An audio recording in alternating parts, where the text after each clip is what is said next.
Hi there, this is me, Mike. I'm a teacher at DePaul Middle School and I teach science and technology.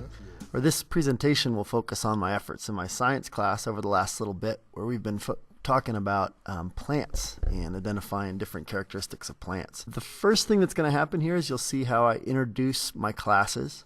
The students are introduced to the ICANNs for the day because they're posted up on the board in the beginning of the period, and they're expected to write them down on a sheet of paper and then evaluate themselves at the end of the period. So our big ICANNs for today, of course, explaining the functions of flowers, what they're for, okay, what fruits are and different kinds, and identifying parts of a flower. These are definitely the things we're working on today. Does that make sense, you guys? Yes. We'll be extending that into Friday, and you'll have an opportunity to actually cut up those flowers I have over there, and that way we'll have a chance to look at them. Okay, so hopefully you get an idea of how I introduce my students to my essential questions. This next lesson will show you an activity that my students are working on to accomplish these ICANNs. So ICANNs 20 and 21 of our plant unit, where they're looking at the distinguishing characteristics of the divisions of plants, as well as identifying members of the divisions. So what the students are doing is they're rotating from station to station where they have different samples of different types of plants, and they have to write a non-linguistic representation or a drawing of it, and then they have to ascertain what the division is based on characteristics we've discussed over the last few days. Here you go. Explain to me what your ICANN is for today. Like, what's our focus for today? What are we learning about? We are learning different distinguishing characteristics of different divisions. Divisions of? Four main Plant type. groups of plant type.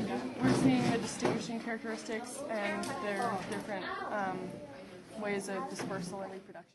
What are you doing here? I'm drawing a picture. And what are you doing after you draw the picture of it? I'm gonna figure out what division it's from.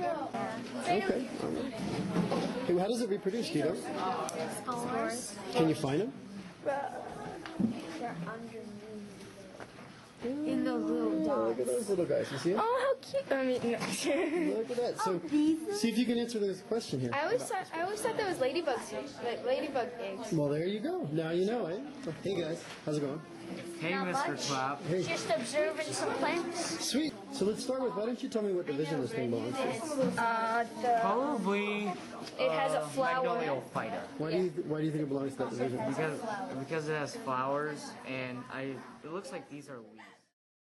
Okay, now that you've seen that activity, you'll see my assessment of that activity. What I'd like you guys to do, on a scale of 1 to 5, tell me how strong do you think you are now at telling the different divisions of plants? 1 being you still don't know, and 5 being you feel great with it. Okay, good. So it looks like you guys think you're in the 4 to 5 range. That's good. Couple 3s, that's probably realistic. Let's see if you're at all accurate with your assessment. So we'll go ahead and we'll run up a couple of these different objects, and I'm going to ask you what division they are or some characteristics. What division does this organism belong to? So go ahead and write down what division you think it is. Okay, most of us are on the right track. We had one person get it wrong. Okay, most of us think, say the division out loud for me, guys. Pterophyta. And why do we think it's Pterophyta? What tells you it's Pterophyta? Yes. Because that is fun. Has fawns. Okay. And also, we're looking specifically the underside of the fawn. And what are we seeing right there? Yes. Spores. Okay, we're seeing those spores. All right, good. Given the fact that this organism has bark, there are 2 divisions we know it must not belong to. Does that make sense? Yeah. What lists the 2 divisions you know this does not belong to? Ooh, nice job, guys. We had one person say A and C. The rest of you are right on with A and D. It's not a bryophyte or a moss, and it's not a pterophyta. Good job. Glad to see you guys are getting it. Okay, so good. What I'd like you guys to do now, we'll go through this stuff more as we hit the next couple of days. Take out your ICANN sheets and evaluate yourselves on today's 2 ICANNs.